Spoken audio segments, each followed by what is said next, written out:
Si tu sens que tu ne peux pas lâcher prise avec quelqu'un, ce n'est pas parce que tu es faible ou incapable, mais parce qu'il existe des schémas dans ton esprit que tu peux transformer. Oui, ces schémas ont une explication et une solution, et à la fin de cette vidéo, tu auras une compréhension approfondie d'eux, ainsi que des stratégies pratiques pour rompre ces liens qui t'ont retenu.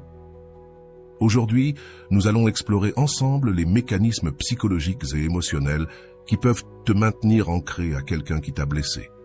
Nous aborderons les idées de psychologues reconnus, de Freud à Rolando, qui, par leur contribution, nous aideront à avoir une perspective fraîche et claire. Ce processus d'apprentissage sera un voyage vers ta propre compréhension émotionnelle, où tu découvriras des aspects de ton attachement que tu n'avais peut-être pas remarqués auparavant. Dans cette vidéo, nous allons nous plonger dans un sujet qui affecte de nombreuses personnes et qui constitue souvent l'un des plus grands obstacles à la paix intérieure, la raison pour laquelle tu ne peux pas laisser partir quelqu'un qui t'a blessé. Ce thème touche probablement les profondeurs de tes émotions, et durant cette vidéo, tu comprendras pourquoi l'attachement à une personne qui t'a fait du mal peut être si difficile à relâcher. Pourquoi, malgré des expériences douloureuses, il te semble presque impossible de laisser partir et d'avancer. Ici, tu trouveras les réponses. Je te promets qu'à la fin de cette vidéo, non seulement tu comprendras pourquoi il est si difficile de laisser partir celui ou celle qui t'a blessé, mais tu découvriras également comment libérer ton esprit et ton cœur. De plus, je te donnerai des outils puissants pour commencer ce processus de guérison et enfin, avancer vers un état de paix. Si tu as déjà ressenti que tu es piégé dans un cycle de douleur émotionnelle, cette vidéo sera une lumière pour t'aider à en sortir. Donc, si tu es prêt à comprendre les raisons profondes de ton attachement, reste avec moi pour cette exploration. Mais avant de commencer, je vous serai extrêmement reconnaissant si vous appuyez sur le pouce levé, car cela m'aide à faire connaître cette philosophie à plus de personnes. Si vous ne voulez manquer aucune vidéo, abonnez-vous et activez la cloche. Commençons. Je veux que tu te poses quelques questions. Crois-tu que la façon dont tu as été aimé ou traité durant ton enfance influence le type de partenaire que tu attires? As-tu remarqué que d'une certaine manière, les personnes que tu choisis reflètent des aspects des relations que tu as vécues durant tes premières années? Pense à cette personne dont il te coûte tant de te détacher, celle qui semble avoir un lien invisible avec toi, malgré la douleur qu'elle peut te causer. Quelle connexion existe-t-il entre ce lien actuel et la façon dont tu t'es lié à tes parents ou à des figures importantes de ton enfance? Si tu n'y avais pas pensé jusqu'à présent, prépare-toi, car ce que je vais te dire pourrait te faire réfléchir. La revanche de l'enfance peut être plus réelle que ce que nous pensons. Les expériences que nous vivons dans nos premières étapes de vie, surtout celles qui sont difficiles ou traumatisantes, finissent par façonner notre perception de la réalité et nos relations affectives. D'une certaine manière, ce qui se passe durant ces premières étapes laisse une empreinte sur notre être que nous continuons à tenter de réparer dans le présent, bien que ce soit de façon inconsciente. Ce cycle de répétition, cette tentative de réconcilier le passé avec le présent, est ce qui peut te maintenir ancré à quelqu'un qui te fait du mal, mais qui, d'une certaine manière, remplit les vides laissés ouverts durant ton enfance. Si tu penses aux personnes qui t'ont le plus marqué dans ta vie, tu remarqueras probablement qu'il existe des schémas communs dans tes relations actuelles. Robin Norwood, dans son ouvrage « Les femmes qui aiment trop », décrit comment les expériences non résolues de l'enfance, telles que le rejet ou le manque d'attention, nous conduisent à rechercher, dans notre vie adulte, des relations qui reproduisent ces mêmes dynamiques, comme si nous essayions de trouver une solution que nous n'avons jamais eue dans le passé. Ce schéma de répétition n'est pas exclusif à une seule étape de la vie. En fait, il peut surgir de relations avec des personnes significatives à tout âge. Cependant, beaucoup de ces conflits remontent à notre relation avec nos parents. Pour certains, les blessures émotionnelles proviennent de la figure maternelle ou paternelle, ce qui se traduit ensuite par la recherche de liens avec des personnes qui évoquent ces aspects non résolus, tentant de combler ce vide qui reste sans fermeture. Par exemple, si tu as grandi avec une mère absente ou distante, il est probable qu'à l'âge adulte, tu te sentes attiré par des partenaires qui reproduisent cette froideur ou ce détachement émotionnel. Cette connexion inconsciente est ce que Robin Norwood a décrit comme l'amour qui fait mal. Une addiction aux relations où le rejet ou l'indifférence active nos peurs et nos manques les plus profonds. C'est comme si l'inconscient croyait que si nous parvenions à faire en sorte que cette personne nous aime, nous guéririons enfin notre enfance. D'autre part, lorsque la figure paternelle ou maternelle était autoritaire ou contrôlante, l'impact sur notre personnalité peut être très marqué. Celui qui a grandi sous l'ombre de cette domination a tendance à minimiser son moi intérieur, adoptant un rôle soumis face à ses partenaires. À l'âge adulte, on recherche des relations où l'autre exerce un contrôle similaire, reproduisant cette dynamique de mission et de domination vécue durant l'enfance. Ce cycle peut être douloureux, mais il est également incroyablement difficile à briser sans une profonde autoconscience. Le comportement autosuffisant, par exemple, est souvent une réponse à une figure maternelle ou paternelle absente.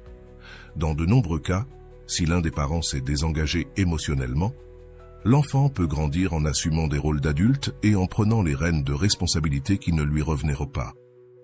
Lorsque cette personne atteint l'âge adulte, elle peut trouver difficile de montrer sa vulnérabilité ou de faire pleinement confiance à son partenaire. L'autosuffisance devient alors un mécanisme de défense face à la peur de l'abandon. Dans des situations comme celle-ci, la personne peut trouver très compliqué de laisser partir quelqu'un qui active ces mêmes sentiments d'insécurité et de détachement, car au fond, elle essaie encore de guérir cette blessure infantile non résolue. Mais, comme le dirait Robin Norwood, c'est un effort vain que d'essayer de combler le vide du passé à travers une relation présente sans une exploration consciente de ses blessures. Ce cycle se répétera sans cesse. C'est ici qu'il faut commencer à se demander comment briser ces schémas qui sont devenus une partie de notre identité émotionnelle. Le premier pas consiste à identifier les besoins qui ont été ignorés ou réprimés durant ces années où nous étions enfants. Peut-être avons-nous cessé d'être des enfants au sens émotionnel, renonçant à nos émotions pour jouer un rôle. Peut-être as-tu adopté le rôle du protecteur ou de l'enfant mature, abandonnant ton besoin de soins et d'amour. En ignorant nos propres besoins, ces carences restent latentes, attendant d'être satisfaites dans une relation adulte. C'est l'un des motifs pour lesquels il est si difficile de se détacher d'une personne qui nous blesse. D'une certaine manière, cette personne incarne l'espoir de combler ces vides laissés par notre enfance. Cependant, en nous accrochant à ce type de relation, nous ne faisons que perpétuer le cycle de douleur. Robin Norwood explique que le premier pas pour rompre ce cycle est de reconnaître comment nos relations actuelles reflètent nos premières expériences affectives. Si nous parvenons à faire cette analyse de notre vie émotionnelle, nous pourrons commencer à voir clairement comment ces schémas agissent dans notre présent, nous empêchant d'avancer. En prenant conscience de ces schémas, tu peux commencer à guérir la racine de tes relations actuelles et enfin te libérer. Il est possible que tu te demandes comment commencer à guérir ces aspects de toi-même et éviter de tomber dans des relations qui répliquent ces schémas douloureux. La clé est de confronter ces blessures infantiles et de comprendre quelles émotions ou besoins tu as mis de côté en jouant un rôle qui ne te correspondait pas. C'est un processus difficile mais essentiel pour que tu puisses finalement rompre ces liens inconscients qui te retiennent dans le passé. À ce stade, il est important de mentionner une approche qui sera fondamentale dans l'étape suivante.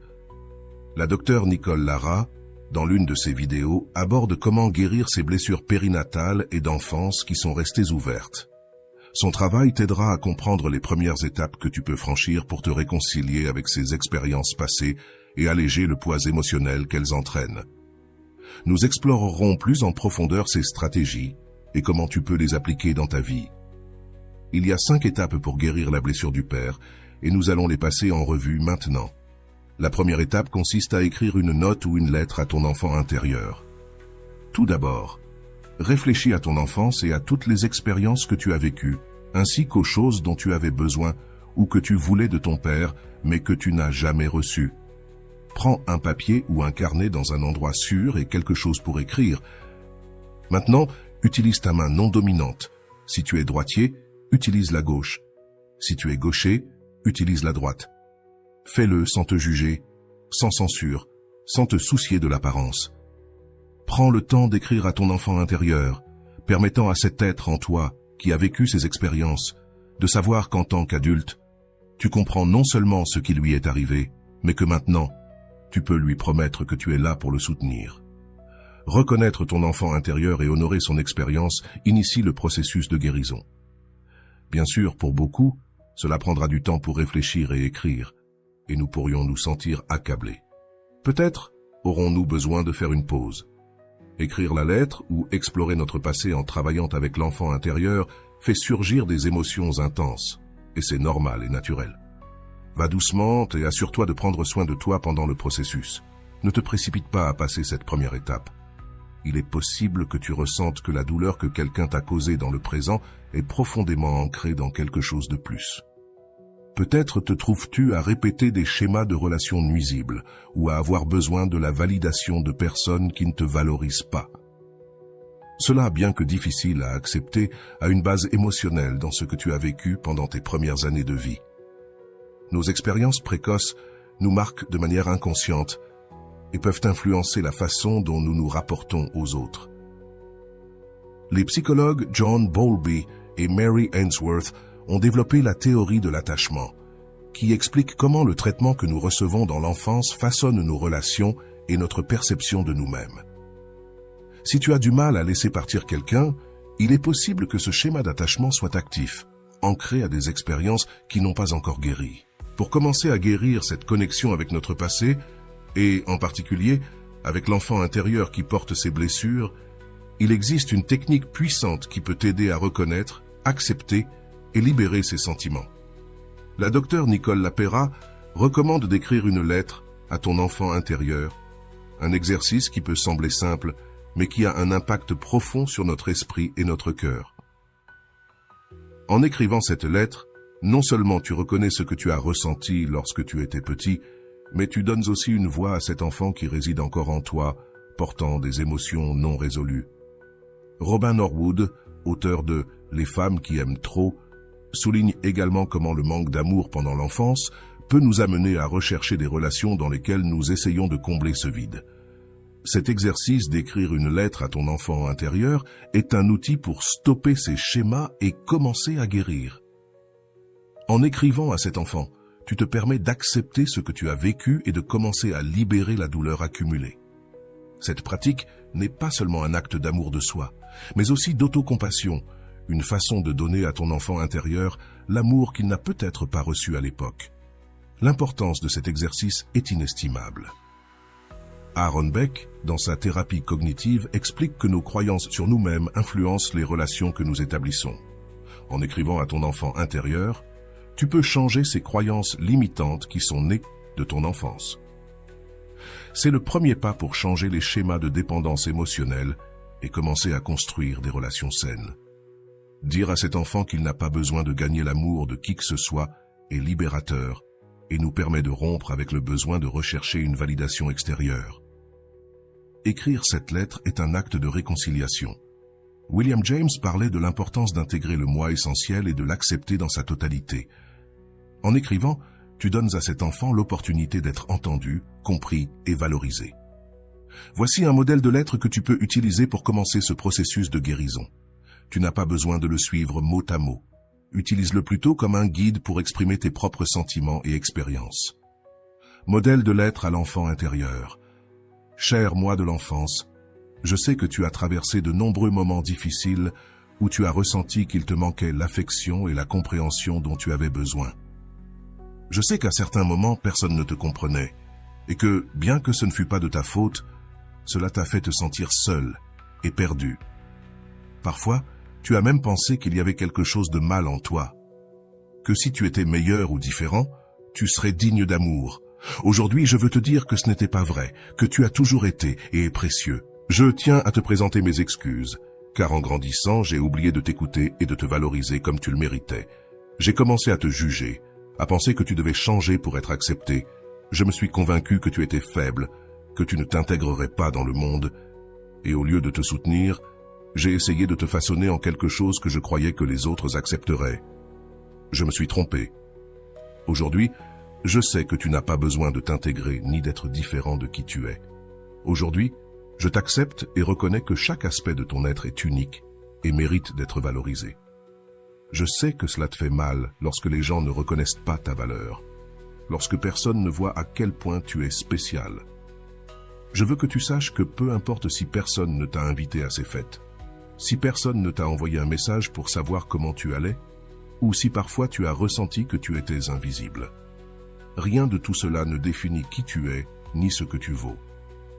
Je veux que tu saches que pour moi, tu as toujours été suffisant. Je sais qu'auparavant, tu t'es accroché à des personnes qui ne te valorisaient pas parce que tu sentais que tu devais prouver que tu méritais d'être aimé. Je comprends que tu as sacrifié une partie de toi-même pour essayer de gagner l'acceptation des autres et je regrette que tu aies dû traverser cela. Aujourd'hui, je suis ici pour te dire que tu n'as plus à le faire. Tu n'en as plus besoin de lutter, ni essayer quoi que ce soit. Tu es précieux tel que tu es, et personne n'a le droit de te faire sentir le contraire, mon cher enfant. Aujourd'hui, je veux que tu saches que la douleur est terminée. Aujourd'hui, je te donne la liberté de vivre sans les fardeaux du passé. Tu n'as besoin de prouver quoi que ce soit à personne, car tu vaux beaucoup, même si personne ne te l'a dit auparavant. Je suis ici pour te le rappeler. Bien que le monde extérieur ne te le montre pas toujours, je sais que tu es suffisant et que tu le seras toujours. Aujourd'hui, nous allons laisser le passé derrière nous et marcher ensemble vers une vie où tu te sentiras complet et en paix. Fin de la lettre. Cette lettre est un modèle que tu peux utiliser pour te connecter avec ton enfant intérieur et commencer le processus de guérison de ces blessures que tu portes. Selon Carl Rogers, cet acte d'acceptation inconditionnelle est essentiel pour la croissance personnelle. En écrivant cette lettre, tu ne donnes pas seulement à ton enfant intérieur l'amour dont il a besoin, mais tu te donnes aussi la permission de laisser partir la douleur qui a été présente dans tes relations actuelles. Écrire une lettre comme celle-ci permet à l'autocompassion de remonter à la surface, quelque chose qui peut être transformateur. Lorsque tu comprends ton enfant intérieur et que tu lui donnes l'amour qu'il n'a jamais reçu, tu reconstruis ta relation avec toi-même. En d'autres termes, Abraham Maslow, ce chemin mène à l'autoréalisation et à la paix intérieure. En guérissant cette partie de toi, tu commences à cesser de chercher la validation chez les autres et à construire des relations plus saines et équilibrées. N'oublie pas que guérir n'est pas un processus immédiat, c'est un voyage. La psychologue Elizabeth Loftus nous parle du pouvoir des souvenirs et de la manière dont ceux-ci influencent nos émotions et comportements présents. En écrivant cette lettre, tu transformes ces souvenirs, leur donnant une nouvelle signification et te permettant d'avancer vers l'avenir avec une base émotionnelle plus solide. C'est le premier pas pour briser les schémas d'attachement qui peuvent te limiter. En guérissant ta relation avec toi-même, tu ouvres la porte à une vie émotionnelle plus saine et libre des fardeaux du passé. As-tu déjà ressenti que certains aspects de ton enfance affectent encore ta vie actuelle? Sens-tu qu'il y a des sentiments ou des situations qui sont restés inachevés et qui continuent à résonner comme des échos du passé, t'empêchant d'avancer? Tu as peut-être remarqué cela dans la manière dont tu te relèves avec les autres, dans ta réaction face au rejet ou à l'abandon, ou dans le fait qu'à certaines occasions, tu cherches une validation externe pour te sentir précieux. Cela a-t-il un sens pour toi? Ces questions sont fondamentales pour comprendre comment l'enfant intérieur influence tes décisions et émotions actuelles. Que te dirait ton enfant intérieur si tu pouvais l'écouter maintenant? Imagine que cet enfant est toujours là, attendant que quelqu'un le valorise, l'écoute et le valide. Ce processus de reconnexion avec ton enfant intérieur est essentiel pour libérer les émotions qui n'ont pas pu être exprimées ni comprises à leur époque. Selon Carl Rogers, l'un des pères de la psychologie humaniste, l'acceptation inconditionnelle est la clé de la croissance personnelle. Il suggère qu'en acceptant chaque partie de nous-mêmes, y compris l'enfant intérieur, nous commençons un voyage vers l'autoréalisation et le bien-être émotionnel. Pourquoi est-il important de valider cet enfant que tu étais? Beaucoup d'entre nous portent un fardeau de culpabilité, de rejet ou de honte qui ne nous appartient pas. En regardant en arrière, nous pouvons constater que ces émotions sont le résultat d'expériences où nous n'avons pas pu exprimer ce que nous ressentions ou, d'une manière ou d'une autre, nous avons appris que nos sentiments n'étaient pas importants. Mais que se passerait-il si tu commençais à voir cet enfant avec compassion et sans jugement? La théorie d'Aaron Beck nous dit que nos croyances sur nous-mêmes et sur le monde sont façonnées par ces expériences et que nous pouvons les changer en les confrontant et en les réinterprétant. T'es-tu déjà donné le temps de reconnaître les réalisations de ton enfant intérieur? Souvent, dans notre désir de laisser le passé derrière nous, nous oublions également de valoriser les bonnes choses que nous avons vécues ou atteintes durant notre enfance. Ces réalisations peuvent être petites ou grandes, mais elles sont importantes car elles nous ont aidés à construire une image de nous-mêmes qui mérite reconnaissance. Elisabeth Loftus, dans ses travaux sur la mémoire, explique que la manière dont nous nous souvenons et valorisons nos expériences affecte profondément nos émotions. En mettant en valeur ces réalisations, tu donnes à cet enfant intérieur la reconnaissance qu'il n'a peut-être jamais reçue. Au fur et à mesure que nous avançons dans ce processus de réconciliation avec l'enfant intérieur, souviens-toi qu'il ne s'agit pas seulement de pardonner et de laisser aller la douleur. C'est aussi un moment pour célébrer chaque accomplissement, chaque sourire, chaque pas que tu as fait dans ton enfance. Cela t'a amené ici et cela mérite d'être reconnu. Il y a peut-être eu des moments où tu t'es senti fier, des moments où tu as été courageux, ou même des moments où malgré tout, tu as décidé de continuer. Ce sont des réalisations qui méritent d'être mises en valeur dans le cadre de ton processus d'acceptation et de guérison. Quelles émotions du passé as-tu besoin de reconnaître et de valider? C'est un point clé dans la réconciliation avec l'enfant intérieur. La théorie de l'attachement de Mary Ainsworth et John Bowlby suggère que nos premières expériences avec les figures d'attachement ont un impact durable sur nos relations adultes. Si tu as grandi en te sentant en insécurité ou rejeté, il est probable que tu cherches de manière inconsciente des relations où ces schémas se répètent. Accepter ces émotions et leur donner une place dans ta vie est essentiel pour briser le cycle. Parfois, ce dont nous avons vraiment besoin, c'est de nous dire que tout va bien, que l'enfant que nous étions n'était pas dans l'erreur, brisé, ni moins précieux. William James parlait du pouvoir du jeu essentiel et de la manière dont il doit être reconnu et valorisé pour que nous puissions vivre pleinement. En honorant chaque aspect de ton enfant intérieur, tu valides cette partie de toi qui a encore besoin d'être vue et entendue. Ce n'est pas un acte d'indulgence, mais un pas vers la liberté émotionnelle. As-tu pensé à quel pouvoir réside dans le fait de reconnaître que, malgré les difficultés, tu as continué? Pense à ces moments où, même petit, tu as fait face à des situations difficiles. En valorisant ces réalisations, tu renforces l'idée que, même dans les moments les plus sombres, ta résilience t'a permis de continuer d'avancer. C'est une leçon puissante pour ton enfant intérieur et pour toi-même. Martin Seligman, l'un des fondateurs de la psychologie positive, souligne que reconnaître notre résilience passée renforce notre capacité à surmonter les difficultés présentes. En te réconciliant avec ton enfant intérieur, tu apprends aussi à accepter tes erreurs. Parfois, la honte ou la culpabilité nous empêchent d'avancer parce que nous croyons que les erreurs du passé définissent qui nous sommes. Cependant, selon les mots de Carl Rogers, la véritable croissance personnelle se produit lorsque nous acceptons chaque partie de nous, y compris nos erreurs. En disant à ton enfant intérieur qu'il est normal d'avoir fait des erreurs, tu lui donnes la permission de se libérer de la culpabilité et de commencer à guérir. Tu es arrivé à comprendre que ton enfant intérieur ne cherchait que l'amour et l'acceptation.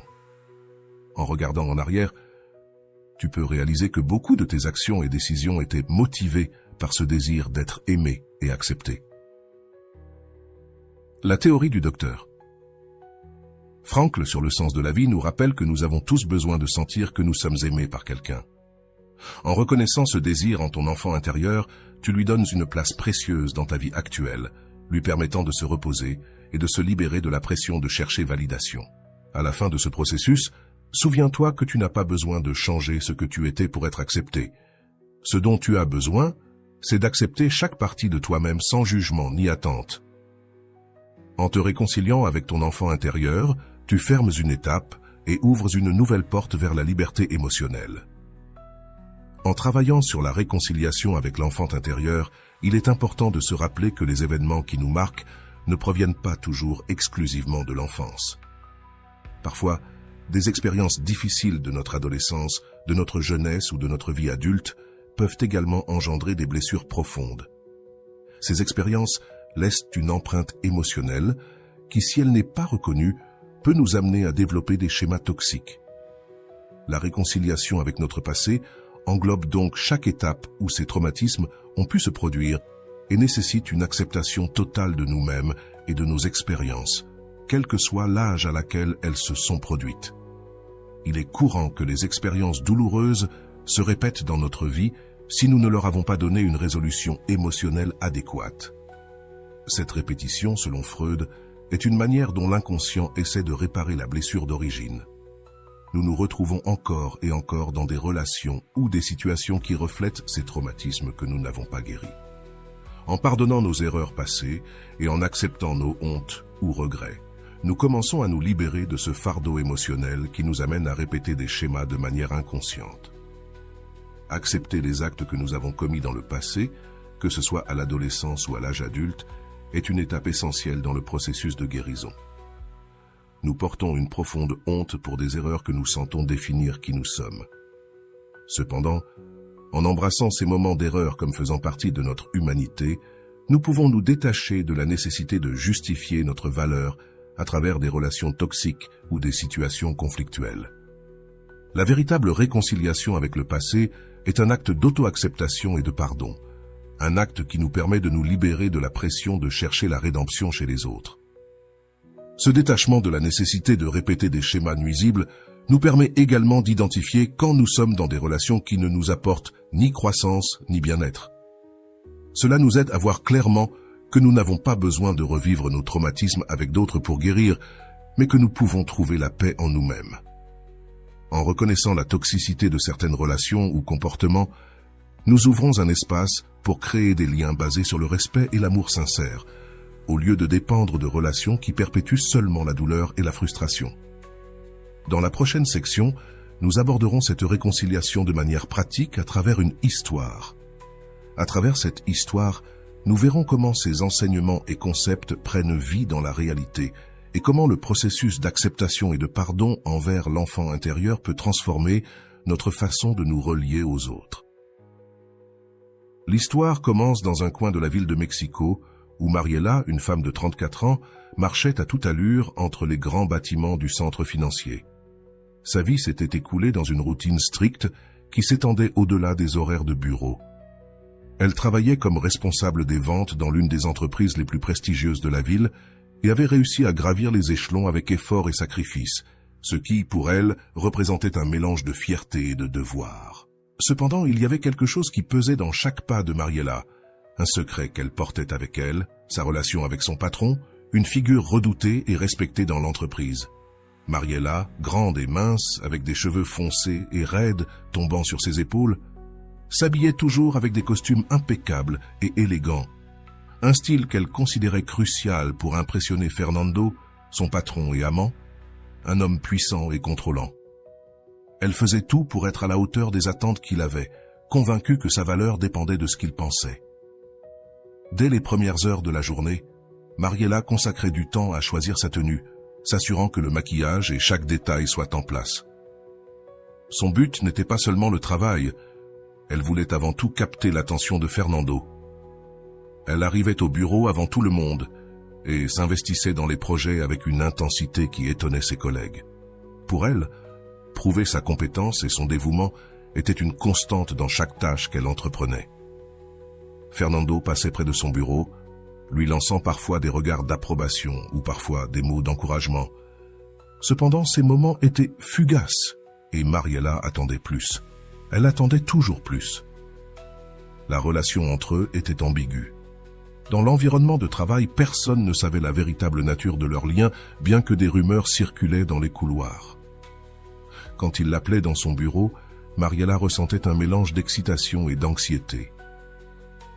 Fernando avait l'habitude de la complimenter en privé avec des phrases calculées qu'elle chérissait, mais en même temps, il était exigeant. Il la critiquait souvent ou lui demandait des améliorations. Mariela travaillait des heures supplémentaires, sacrifiant ses week-ends et restant connectée en permanence, lui envoyant des rapports détaillés et des réponses rapides à ses messages. Souvent, Mariela observait les réseaux sociaux d'autres femmes. Elle rivalisait avec elles en silence, se comparant et regardant leur style de vie.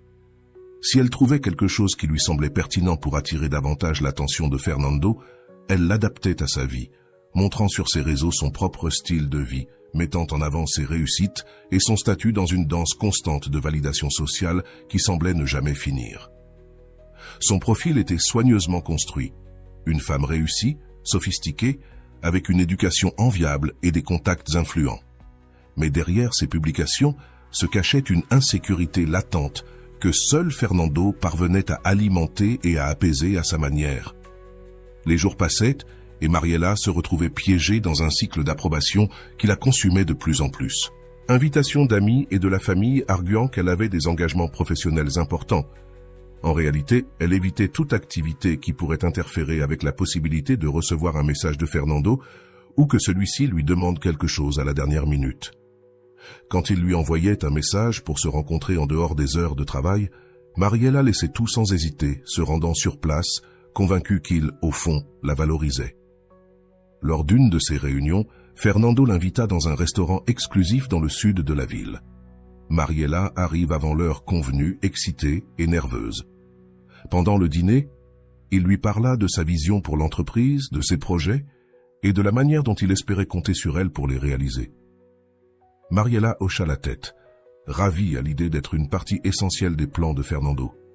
Bien qu'au fond d'elle, elle souhaita qu'il voie au-delà de son rôle professionnel et qu'il apprécie la femme qu'elle était, les détails que Fernando laissait entrevoir sur sa vie personnelle la maintenirent accrochée dans une attente constante de quelque chose qui n'arrivait pas.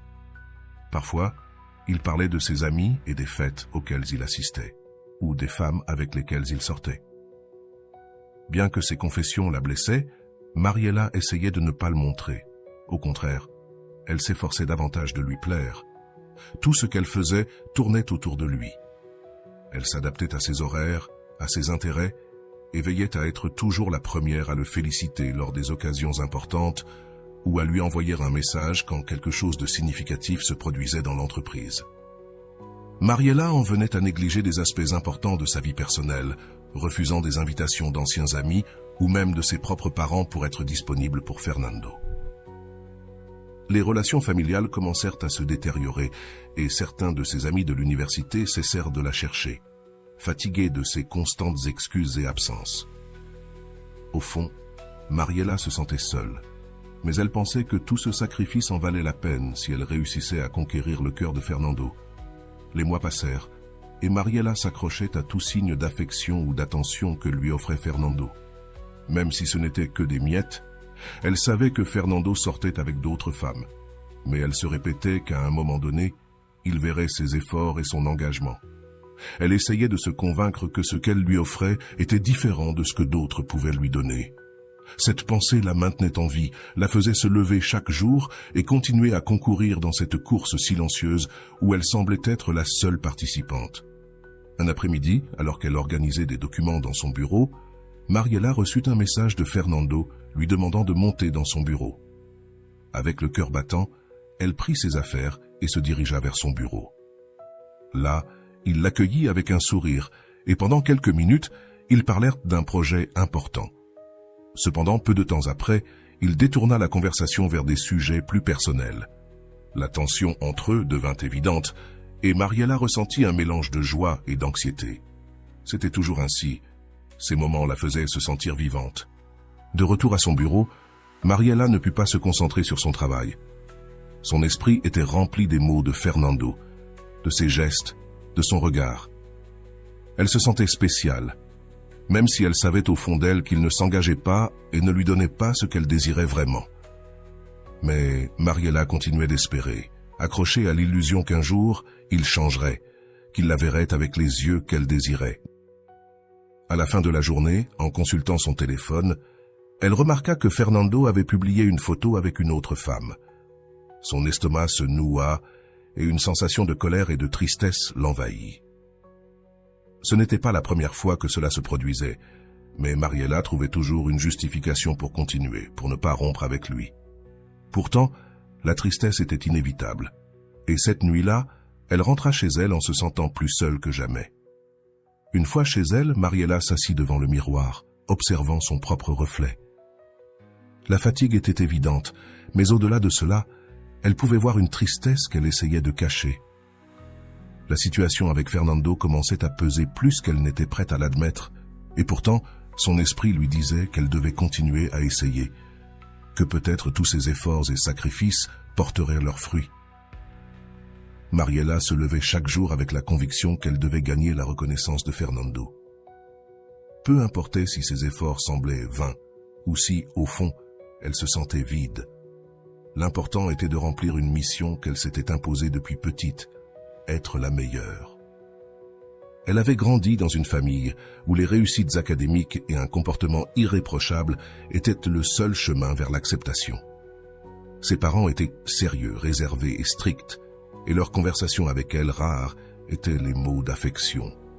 À la place, il y avait toujours un rappel qu'elle devait redoubler d'efforts. C'était le type d'éducation qui mettait la perfection sur un piédestal, où toute erreur était considérée comme un échec du caractère. Elle se rappelait de ces années d'école où elle s'imposait d'être la meilleure en tout.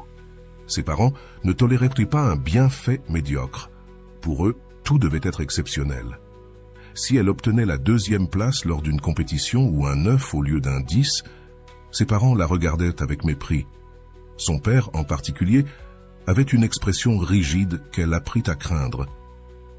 Chaque fois qu'on lui remettait un prix, elle levait les yeux à la recherche d'une lueur de fierté dans son regard, mais ne trouvait que la même neutralité, comme si rien n'était jamais suffisant.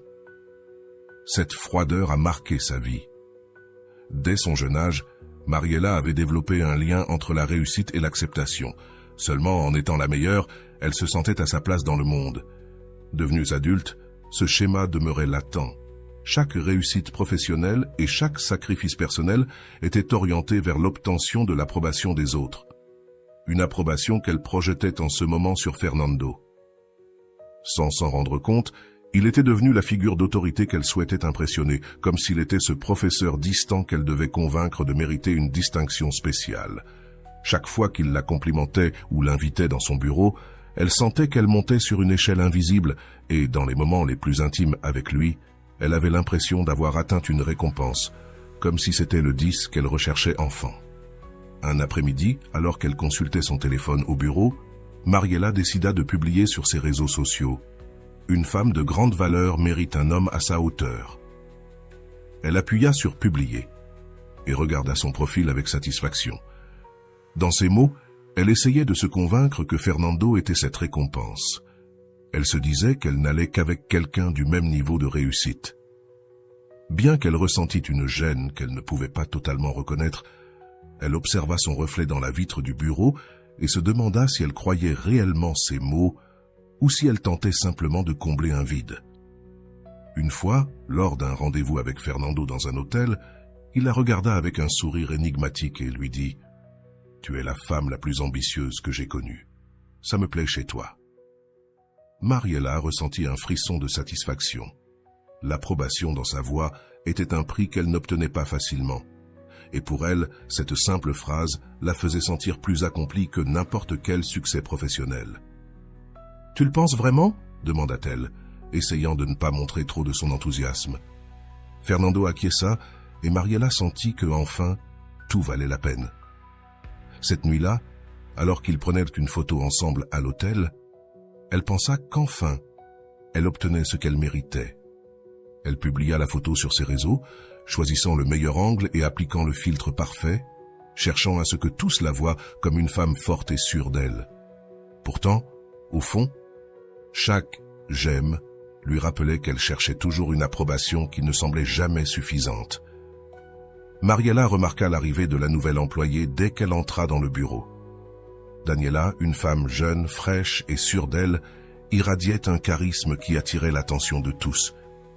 Dès son premier jour, il semblait que tous les regards, y compris ceux de Fernando, étaient tournés vers elle. Mariella ressentit une douleur dans la poitrine, en voyant comment Fernando l'accueillait avec un sourire chaleureux et attentif, quelque chose qu'il offrait rarement à quiconque. Les jours passèrent et Daniela commença à se distinguer dans ses tâches, montrant une capacité innée à attirer des clients et à conclure des accords en un temps record. En peu de temps, Fernando commença à faire des commentaires sur l'excellent travail de Daniela lors des réunions. « Daniela a beaucoup de potentiel », dit-il un jour, lançant à Mariella un regard fugace qui semblait lui dire qu'elle aussi devrait redoubler d'efforts. Ce bref regard suffit à éveiller en Mariella une inquiétude qui se transforma rapidement en anxiété. Elle commença à travailler jusqu'à tard dans la nuit, appelant de nouveaux clients, préparant des propositions détaillées et s'assurant d'être toujours disponible pour tout ce dont Fernando avait besoin. Pourtant, Fernando reconnaissait à peine ses efforts. Un après-midi, En passant devant le bureau de Fernando, Mariela entendit son rire venant de l'intérieur. Elle jeta un coup d'œil par la porte entrebâillée et vit Daniela assise en face de lui, parlant avec enthousiasme pendant que Fernando l'écoutait avec intérêt. Mariela sentit un nœud dans l'estomac, un mélange de jalousie et de colère qu'elle ne pouvait pas contrôler. Cela ne peut pas être en train de se produire, pensa-t-elle. Toutes les fois qu'elle avait été dans ce même endroit à essayer d'attirer l'attention de Fernando, chaque fois que Fernando se trouvait avec Mariela, ses éloges semblaient de plus en plus rares et distants. Bien qu'elle redoublait d'efforts en fermant des contrats importants pour l'entreprise, Fernando continuait à louer les réussites de Daniela en public. Mariela tentait de maintenir une attitude indifférente, mais à l'intérieur, chaque mot de Fernando se plantait profondément en elle, attaquant directement son estime de soi. C'était comme si toute la sécurité qu'elle avait construite s'effondrait devant la présence de cette jeune femme qui occupait maintenant la place qu'elle avait eue jusqu'à peu. Les réseaux sociaux devenaient un refuge amer. Mariela publiait des photos avec des messages sur sa valeur et son succès, essayant de projeter une image de contrôle. Pourtant, elle se sentait plus exclue que jamais. Un jour, en parcourant son fil d'actualité, elle vit une publication de Daniela avec Fernando, où ils apparaissaient tous deux souriant largement. L'image était inoffensive pour quiconque la voyait, mais pour Mariela, elle représentait un coup direct. Cette photo était une confirmation qu'elle avait été remplacée. Dans une ultime manœuvre pour récupérer sa position, Mariela décida d'organiser une réunion importante avec un client potentiel qui pourrait générer de grands revenus pour l'entreprise. Elle mit tout son cœur à préparer chaque détail, persuadée que si elle parvenait à conclure ce contrat, Fernando la reverrait comme avant. La réunion fut un succès. Le client impressionné accepta de signer un contrat millionnaire. Mariela rentra au bureau, excitée, espérant recevoir au moins des félicitations de la part de Fernando. Cependant, lorsqu'elle lui parla de l'accord, il se limita à hocher la tête et à lui dire d'un ton inattendu « Bon travail !» Le cœur de Mariela se mit à sombrer en entendant ces mots si vides et distants. Il n'y avait aucune trace de la chaleur qu'elle avait jadis perçue. Fernando la regarda juste un moment de plus avant de reprendre son travail, comme si ce que Mariela avait accompli n'était qu'une tâche parmi tant d'autres. Le véritable coup arriva quelques jours plus tard lorsqu'elle vit une publication de Daniela sur les réseaux sociaux. La jeune femme avait partagé une photo dans un restaurant élégant où, bien qu'elle n'ait pas été en compagnie de Fernando, le contexte et les mots laissaient entendre qu'ils étaient ensemble. Mariela comprit alors qu'il avait choisi Daniela pour occuper la place qu'elle avait tant essayé de préserver. C'était comme si un rideau de réalité tombait devant ses yeux, lui montrant ce qu'elle avait jusqu'alors refusé de voir. Elle n'avait été qu'une de plus dans la liste de Fernando, quelqu'un qu'il pouvait remplacer facilement.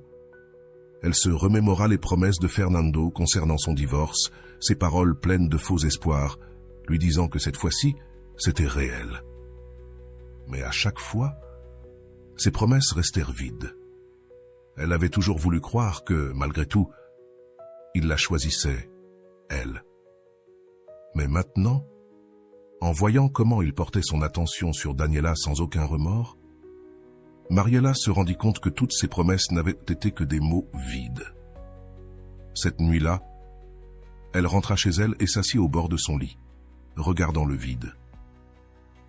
Elle se sentit comme une petite fille qui s'était efforcée en vain de gagner l'amour de quelqu'un qui n'avait jamais vraiment été intéressé. Après tant de jours de larmes contenues et de nuits sans sommeil, Mariela atteignit finalement un point de rupture. Ce fut une nuit où, épuisée par ses efforts inutiles et ses constants refus, elle décida de chercher des réponses dans des vidéos et des lectures qu'elle avait ignorées si longtemps. Les mots de psychologues comme Sorizo et surtout les enseignements de Rolando commencèrent à résonner dans son esprit. Elle ne pouvait s'empêcher de penser à cette phrase que Rolando répétait « La clé n'est pas de gagner, mais de savoir pourquoi vous rivalisez ». Ces mots la firent remettre en question pour la première fois ce qu'elle essayait de gagner et pourquoi elle avait toujours senti qu'elle devait être la meilleure. Un après-midi, après une longue journée de travail, alors qu'elle était devant son ordinateur, elle décida de se rendre en thérapie dans un centre d'assistance psychologique. Elle ressentait de la honte au début, même une certaine peur, car elle avait toujours pensé qu'elle n'avait pas besoin d'aide. Mais en arrivant et en voyant que la majorité des participants étaient des personnes survivantes de maltraitance, elle commença à réaliser l'importance de prendre soin d'elle-même, comprit qu'elle luttait également avec quelque chose de profond, quelque chose qui avait des racines dans ses blessures émotionnelles les plus anciennes. C'était un changement radical, quelque chose qu'elle ne s'était jamais permis d'accepter, qu'elle était brisée, qu'elle méritait aussi de guérir. Lors d'une des séances, le psychologue écouta attentivement chaque détail de son histoire, chaque effort inutile, chaque sacrifice en vain, et à la fin, il lui offrit une perspective qu'elle n'avait jamais envisagée. « Mariella, je crois que ce que tu vis est une projection de ce dont tu as souffert dans ton enfance. Tu cherches l'approbation de ton patron de la même manière que tu tentais de gagner l'affection de tes parents et de tes enseignants. Il représente cette figure d'autorité que, dans ton esprit, tu dois encore impressionner pour sentir que tu vaux quelque chose. » Ces mots furent comme un éclair au milieu de sa tempête. Mariella comprit qu'elle avait passé des années à répéter le même schéma, s'efforcer jusqu'à l'épuisement pour gagner l'affection de quelqu'un qui la verrait toujours comme une option jetable.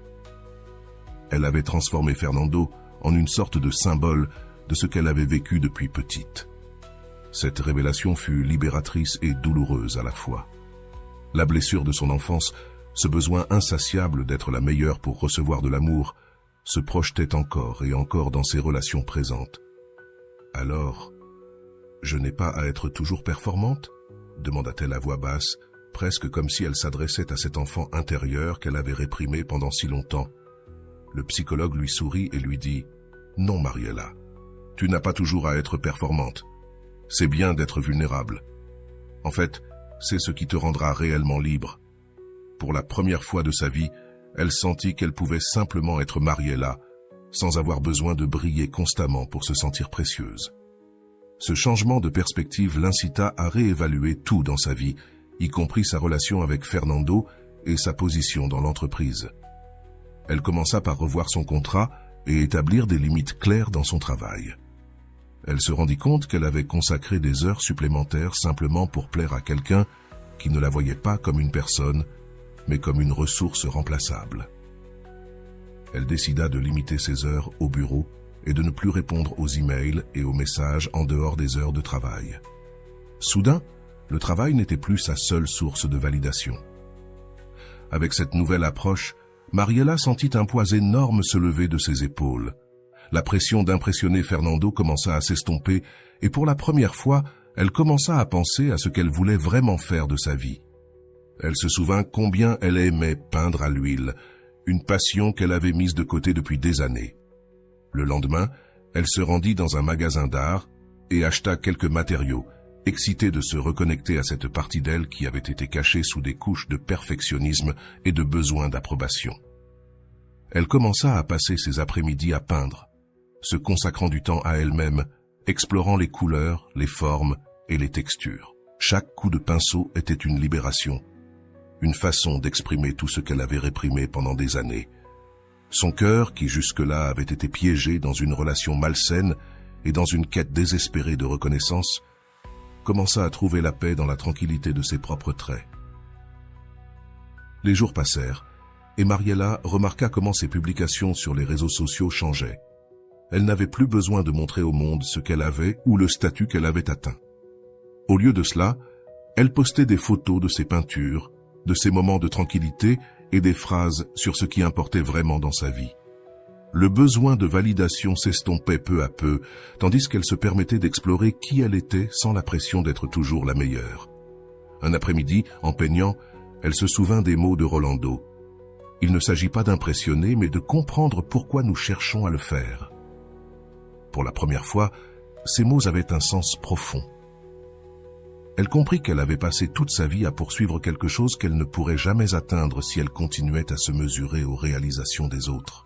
Son bonheur était entre ses propres mains, dans la paix qu'elle trouvait en mettant de côté les attentes externes. Finalement, Mariella se sentit libre d'être elle-même, sans attendre l'approbation de personne d'autre. Dans cette partie de l'histoire de Mariella, le véritable apprentissage survient lorsqu'elle parvient à se réconcilier avec cette partie de son enfance qui lui faisait croire qu'elle n'était précieuse que si elle se distinguait, si elle respectait un standard de perfection imposé. comme l'expose Rolando dans ses enseignements, Mariela découvre que ceux qui aiment vraiment le font sans condition ni attente de succès ou de réalisation. Cette prise de conscience devient le cœur de sa guérison, une révélation qui l'aide à voir que tout ce temps consacré à impressionner Fernando et à chercher l'approbation externe ne faisait que l'éloigner de sa véritable essence. Elle apprit qu'il n'était pas nécessaire de prouver quoi que ce soit pour mériter l'amour de quelqu'un. Être simplement elle-même suffisait. Le chemin de réconciliation de Mariela l'amena à comprendre que l'excellence ne définit pas la valeur d'une personne. Comme le souligne la docteure Nicole Parra, l'enfant intérieur a besoin d'être aimé tel qu'il est, avec ses défauts et ses forces.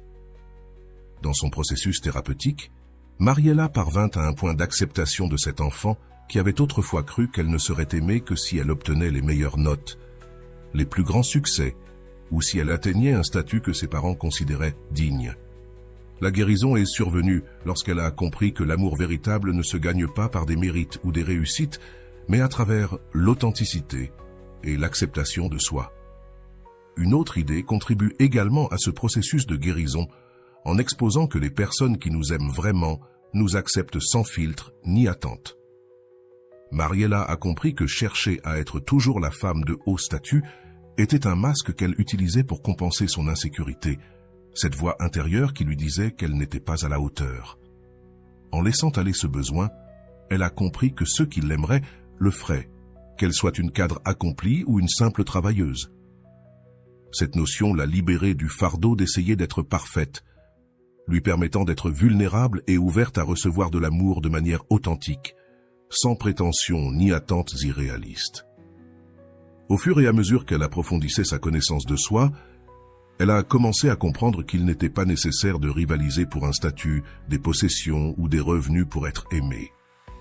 En réfléchissant aux enseignements de Goi Koekea, elle a vu que l'amour véritable ne repose pas sur la quantité de biens matériels ou de succès professionnel que quelqu'un possède. Cette leçon lui a permis de se libérer de la pression de paraître sur les réseaux sociaux, de publier des photos et des réussites dans le but d'impressionner. Elle a compris que sa valeur propre ne réside pas dans les objets que l'on possède, ni dans les succès que l'on exhibe, mais dans l'authenticité de qui elle est, indépendamment de la façon dont la société peut la valoriser. Cette transformation l'a également aidé à cesser de chercher à obtenir l'attention et l'approbation de Fernando ou de toute autre figure d'autorité. Goi Koekea affirme que l'amour n'est pas un prix à gagner, mais un cadeau à recevoir de celui qui voit en vous une valeur intrinsèque. En intégrant cette idée, Mariela a commencé à cultiver une relation avec elle-même basée sur le respect et l'acceptation, quelque chose qu'elle recherchait auparavant dans l'approbation des autres. Sa valeur ne résidait pas dans les reconnaissances, ni dans les positions de pouvoir qu'elle pouvait atteindre, mais dans sa capacité à se connecter avec sa véritable essence. Ce processus de connaissance de soi lui a fait rappeler ces mots de la Pera sur le pardon de l'enfant intérieur. Mariela a accepté que son perfectionnisme et son besoin d'approbation étaient des réponses apprises durant son enfance, une enfance où elle cherchait toujours à être la meilleure pour mériter l'affection de ses parents. Elle comprenait maintenant que cet enfant n'avait pas besoin de plus de réussite, mais d'amour et de compréhension. Au lieu de lui reprocher, elle lui a donné la permission d'être humaine, de se tromper et de se libérer du fardeau de l'excellence. En le faisant, elle a cessé de voir son patron et d'autres figures d'autorité comme des personnes à impressionner.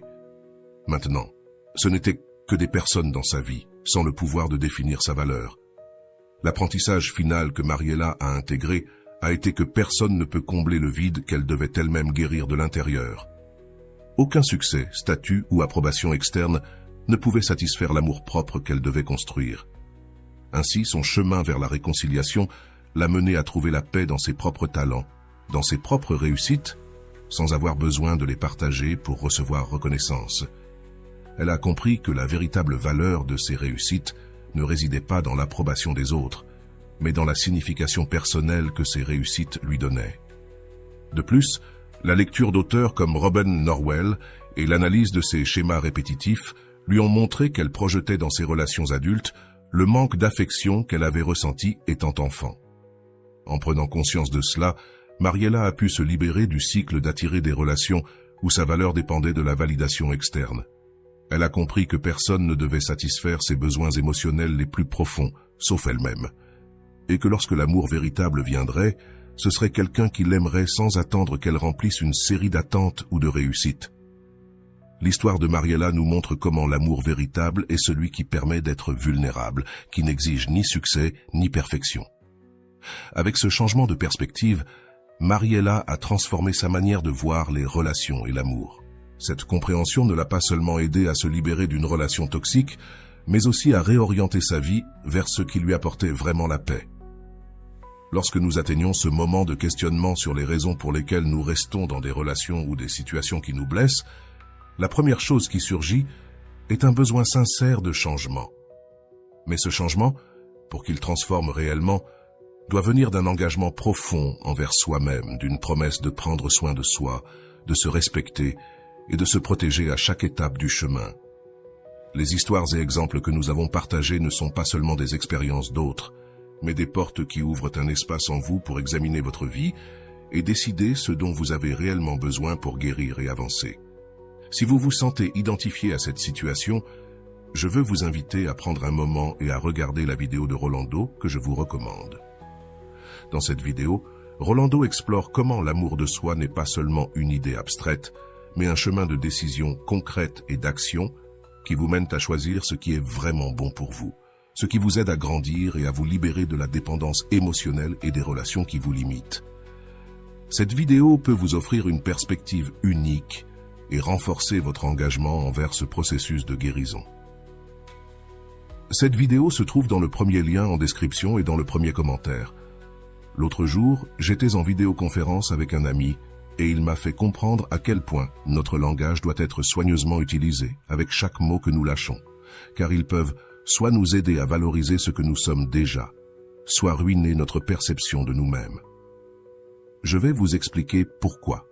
Cela fait presque 90 jours que je réalise un défi personnel appelé « Mode moine », qui implique de me lever tôt, de faire de l'exercice, d'avoir une alimentation saine et de maintenir mes habitudes de manière constante. Ce que j'avais dit à cet ami, c'est que la veille, je n'avais pas tenu ma promesse de me lever à 6h30 du matin. Pour cette raison, j'ai engagé un processus de réconciliation avec moi-même, promettant de tenir ma parole. J'ai échangé cela contre le fait de m'honorer, et pour moi, cela a été comme « Waouh !» Ça faisait vraiment une différence, car même pour moi, cela semblait beaucoup plus puissant et poétique de dire « m'honorer ». S'honorer implique de se traiter avec excellence. Tenir sa parole, en revanche, peut venir d'un sentiment d'obligation.